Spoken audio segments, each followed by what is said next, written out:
trio, malgré ce que peuvent dire ses détracteurs. Fortement sous-estimé dans la saga, j'ai déjà abordé dans une précédente vidéo ses 7 plus grands moments. C'est un jeune sorcier généreux, Abonne-toi à ce gars drôle, si t'aimes qui s'est battu Harry jusqu'au Potter. bout pour libérer le monde des sorciers de l'emprise de Voldemort. Mais au même titre qu'Hermione, Harry, Dumbledore ou McGonagall, il a fait des erreurs au cours de l'intrigue et il est temps de se pencher sur ses fautes majeures. Aucun personnage n'est parfait, Ron nous le prouve à son tour.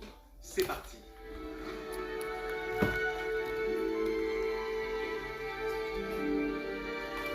D'accord, c'est un peu injuste de mettre cette faute sur le dos de Ron. Au début d'Harry Potter et la Chambre des Secrets, il n'a que 12 ans et c'est facile, avec le recul colossal que nous avons sur l'histoire, de trouver cette décision stupide. En plus, il n'était pas tout seul dans cette affaire et Harry l'a suivi bien volontiers. Je n'oublie pas à quel point Poudlard représentait quelque chose d'important pour eux, et que c'est surtout la panique d'avoir raté le train qui a pris le dessus. Mais cela reste une erreur colossale que d'avoir volé la voiture volante d'Arthur Weasley pour se rendre au château. Il ne pouvait tout simplement pas attendre le retour des parents de Ron pour savoir quoi faire.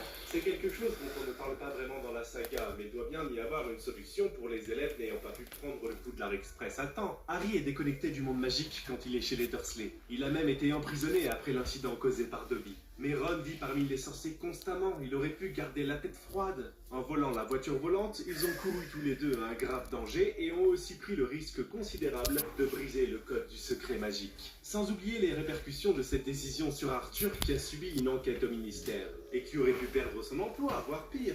Comme bien d'autres erreurs, celle-ci sert l'histoire, mais elle reste ridicule et aussi inconsciente que peuvent l'être parfois de jeunes garçons de 12 ans.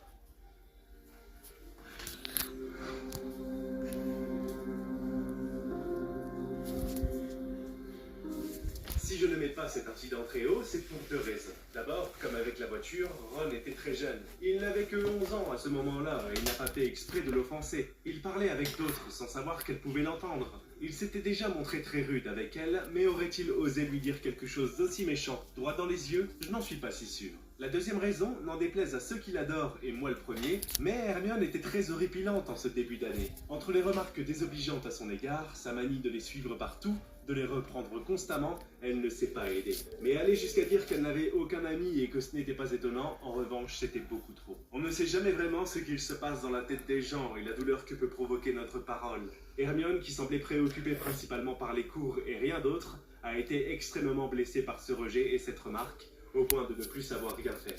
Ron a profité d'être en situation de force, bien plus intégré au groupe des Gryffondor, pour se moquer d'une camarade mise à l'écart. Ce n'était franchement pas brillant. Cet incident a mis la vie d'Hermione en danger avec le troll, et bien qu'Harry et Ron se soient précipités pour la sauver, rien ne serait arrivé sans cette méchanceté. Un exemple à ne surtout